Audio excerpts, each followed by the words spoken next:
Y nos acompaña ahora aquí en los estudios el analista político César Campos. César, gracias por acompañarnos como siempre. Gracias a ti, María. Ha pasado un año desde que cerramos ese capítulo. No sé si lo hemos cerrado, tú nos dirás si ya cerramos o pasamos la página del caso Castillo, pero lo que no encuentra el país todavía es estabilidad política. ¿Por qué? ¿Qué ha pasado? En un año no hemos podido todavía ofrecer una estabilidad que, por ejemplo, garantice la promoción de las inversiones. Claro, lo que pasa es que naciendo esta transmisión del mando de un mecanismo constitucional que todos los peruanos hemos convalidado, y como bien destacó el entonces presidente José William Zapata del Congreso de la República, la concurrencia institucional también a reconocer ello. Sin embargo, esto no acaba con la precariedad, de mi perspectiva, ¿no? Del mismo sistema. Y una precariedad que parte de la forma como estamos representados en el Congreso, esta atomización que hay de muchos bloques políticos, no querer afrontar las reformas de fondo, y la incapacidad, obviamente, también del gobierno, luego de cumplido un año, de hacer una convocatoria más amplia, de acuerdo a cánones que ellos han podido incluso implementar, de facilitar y generar una identidad, por ejemplo, con el capital privado, para que se reactive la economía, que es lo que afecta tanto al pueblo peruano como la inseguridad. ¿Debimos adelantar las elecciones, crees tú? No, porque no existían las condiciones. Es decir, si ahora mismo, incluso pensando en el 2026, no se ha transformado toda esa base que justamente atomiza la representación política y todavía se mantiene el voto preferencial y no se aplican unas representaciones nacionales, que es lo que están buscando algunos parlamentarios también, como era antes de alguna manera que funcionaba la democracia porque dialogaban líderes políticos, pues ahora tenemos 1.900 cabezas de ratón con los alcaldes, por ejemplo, provinciales, con los alcaldes también locales. Entonces, yo creo que mientras no se afronten esas reformas va a ser muy difícil que un adelanto de elecciones supere la situación que estamos pasando. Correcto, pero por otro lado también la señora Boluarte tiene la valla bastante alta para llegar hasta 2026. Es decir, la situación hoy por hoy, si no hemos tenido más movilizaciones y no hemos tenido mayores protestas, es porque en muchas regiones, y lo han dicho representantes de las regiones, la gente está preocupada por conseguir trabajo, o porque depende de la actividad a la que se dedica día a día para llevar el sustento al hogar. Es decir, no han bloqueado carreteras, no han salido porque han dicho, no, primero me preocupo de trabajar antes de que salir a marchar. Pero de que hay un descontento, hay un descontento. Por supuesto que sí, pero no hay liderazgos alternativos. Es decir, alguien que a ti, a mí o a cualquier ciudadano común y corriente de la calle le inspire y diga, caramba, este va a encarnar el cambio. Pedro Castillo, nos guste o no, era lo que representaba en su momento, cuando él ingresa a la segunda vuelta y luego gana las elecciones el año 2021. Pero si un señor de esta naturaleza, con su mediocridad, con su condición rural y lo poco que él podía dar personalmente para elevarse a la altura de un jefe de Estado, fracasa en medio de unos actos de corrupción que él mismo comete, bueno, el descreimiento ciudadano en cualquier autoridad, en cualquier persona, es muy grande.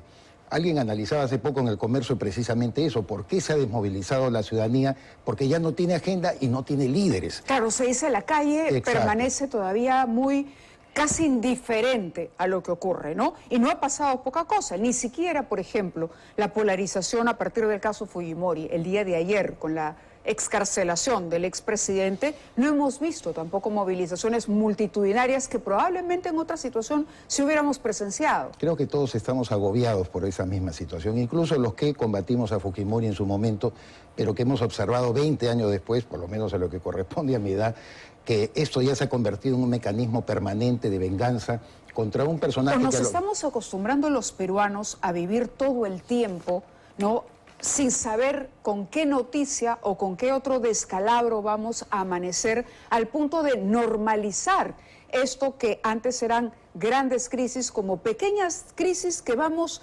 tolerando día a día. Y bueno, ok, es lo que pasa en el Perú, así funcionan las cosas, uno se levanta un día y de pronto la fiscal es denunciada por el asesor, otro se levanta otro día y de repente se anuncia que Fujimori saldrá libre y de repente la Corte exhorta al gobierno a que no disponga esa liberación. Es decir, nos estamos endureciendo la piel. Y Zoraida Ábalos regresa a la Fiscalía. ¿Crees que regrese a propósito? Bueno, hay una decisión judicial que se acaba de conocer el día de hoy y a eso le agregamos ya la disposición judicial para que Susana Villarán, una imputada de corrupción con muchos elementos válidos, pueda viajar fuera del país, mientras a otros no le permiten, a Pedro Pablo Kuczynski, por ejemplo, siendo más anciano. En fin, es parte de lo que tú señalas, nuestra realidad, y él ir acostumbrándonos y ir normalizando cualquier situación que se presente. Tenemos unas declaraciones que le pudo arrancar nuestro reportero Marlo Rojas a la fiscal Benavides. Vamos a escucharlas y las comentamos con César Campos. Doctora Benavides, usted había indicado que esto había sido una decisión política, que la Junta Nacional de Justicia ya tenía una decisión y que fue la que se ejecutó finalmente el día de ayer.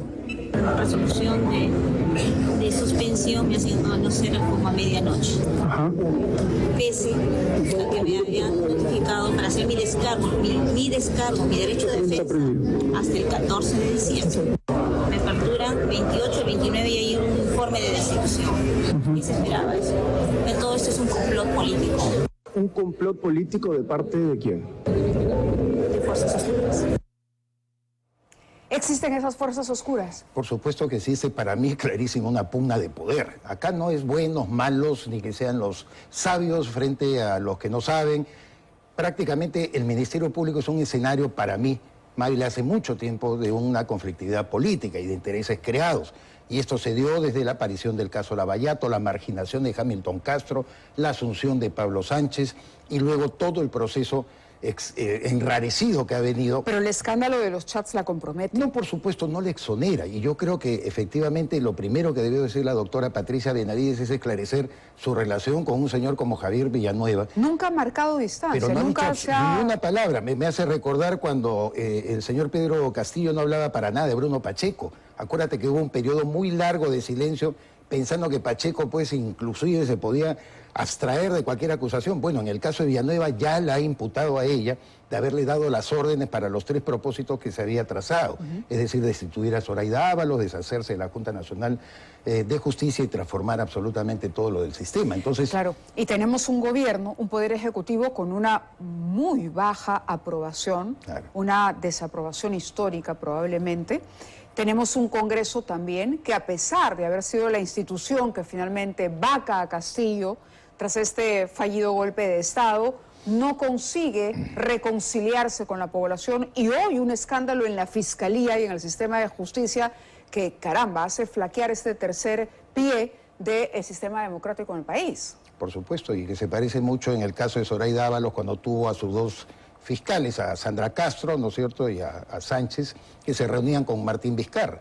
Y al parecer ahora, quien va a entrar a tallar como fiscal de la Nación, el doctor Villena, que está más cercano a Pablo Sánchez, que él ha declinado incluso volver a ser fiscal de la Nación, también van a aislar de alguna manera a Zoraida Ábalos. Son pugnas de poder, Mávila. Lo que nosotros nos informamos y nos enteramos es que no se trata solamente de limpieza, sino de quién va a imponer una agenda también de trabajo y cómo van a direccionarla. ¿Y qué le auguras al gobierno central y a la presidenta Boluarte? Que si no cambia, evidentemente también corre el riesgo... ¿Llega al 26? Que corre el riesgo de no llegar al 26. Yo siempre, no, por lo menos, no hay nada dicho. Nada está escrito sobre piedra en una situación tan convulsionada, ni tampoco, digamos, que la actitud pasiva de la ciudadanía que no se organiza, porque tiene diferentes agendas para tumbarse al gobierno, en algún momento no va a encontrar una sola línea de acción y un cauce para querer salirse y zafarse del gobierno, ¿no? Hace unos instantes te comentaba que hemos podido conversar con muchas personas en el interior y en algunas provincias y regiones del país y nos decían,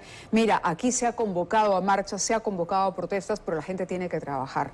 Y vamos a ir a un punto estratégico, que es sin duda la región de Ica. El representante de la Asociación de Empresas Agroexportadoras de Ica está con nosotros, el señor Manuel Olaechea. Señor Olaechea, buenas noches, bienvenido al programa. Buenas noches, Mávila. Buenas noches, gracias por invitar. No, al contrario, gracias a usted por participar. Cuéntenos, por favor, cómo ha transcurrido la jornada y si finalmente se concretaron estos anunciados bloqueos en Barrio Chino que evidentemente impactan en el sector al que usted representa, el agroexportador. Bueno, no es que no se hayan realizado, no se han conseguido. Desde el domingo pasado han habido diversos intentos de bloquear la Panamericana por un grupo de personas, tanto el domingo por la noche como el martes por la noche, llegando a comenzar actos de violencia que fueron correctamente evitados por la policía y que pudo controlar la situación sin realizar ningún tipo de daño mayor que podamos lamentar, gracias a Dios. Bien, a un año de inaugurado este gobierno, ¿qué le pediría usted a la presidenta Boluarte? Uf, qué pregunta más complicada. No, bueno, ¿qué le pediría? Lo que pasa es que podemos hacer dos cosas. Una, o recordar lo que hizo Castillo, o más bien pararnos en el presente y mirar hacia futuro. Hoy las riendas del país las tiene el gobierno, las tiene el Congreso. Junto a César hemos analizado la situación en la Fiscalía y yo le pediría a usted, como representante de un sector clave, en momentos en que se habla de recesión económica y de un crecimiento al que no hemos estado, mejor dicho, a un nulo crecimiento cuando hemos sido la estrella de la región, de preguntarle a usted qué le dice al gobierno hoy. Ya pasó un año, es decir, ya no podemos decir nos acabamos de estrenar, no sabemos, vamos a evaluar, no sabemos a quién convocar, es un año de gobierno. Mira, yo lo que les diría, que es algo que me ha parecido siempre que en la política peruana hay este fallo, y es que no sé bien a quién escuchan, quiénes son los consejeros, quiénes son la gente que tienen alrededor, porque hay veces acá, sobre todo en provincia, vemos que se dicen o se hacen ciertas cosas para nosotros tan fuera de lugar que no sabemos a quién están preguntando o a quién le están, quién está hablando detrás de las sombras. Ajá. Le diría a la presidenta Boluarte que escuche un poco más fuera de su ámbito de confort, porque siempre escuchar ideas distintas es conveniente, y tanto al Congreso también. O sea, miren lo que estamos haciendo todos con el Perú, es decir, estamos yendo de mal en peor y son ellos los que tienen en estos momentos la sartén por el mango para cambiar las cosas y redirigirnos en un proceso de paz hacia una estabilidad y un cambio, porque la economía de Perú siempre ha sido tan rico que ha sido más que sus políticos, pero ya no da. Es decir, la economía peruana ya no está para poder seguir en ese ritmo. Sin duda, que abran la ventana de la burbuja en la que parecen vivir. Esa es la sensación que tenemos la mayoría de los ciudadanos, que el Congreso está en una burbuja, el gobierno está en una burbuja, la presidenta habla del Día de la Democracia y dice vive el ceviche, vive el Perú, pero realmente no tenemos motivos en el fondo para celebrar, sino para vivir preocupados, permanentemente preocupados. Esa es la sensación de todos. ¿Comparte usted esa sensación? Nosotros venimos como empresarios agrícolas y como agricultores en general, porque aquí hay que tener en cuenta que la agricultura es igual para todos, es decir, el clima es el mismo para todos, y no importa lo grande o pequeño que seas. Llevamos uno de los peores años climáticamente hablando para todos los agricultores. Y ahora llegamos al fin a la época de la cosecha, estamos más preocupados de si van a cerrar una carretera, claro, o si hay violencia, o si van a cerrar el puerto, qué va a pasar. Es decir, la inseguridad nos tiene a todos totalmente inoperantes, y no solamente en Ica a la agricultura, sino también al turismo.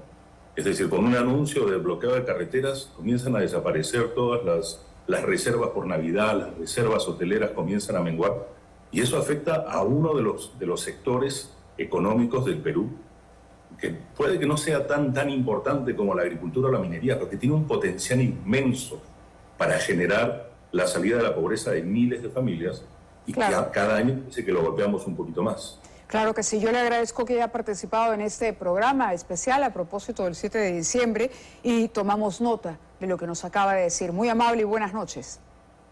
Gracias. Gracias. Buenas noches. César, ¿tú qué opinas? ¿A quién debería escuchar la presidenta?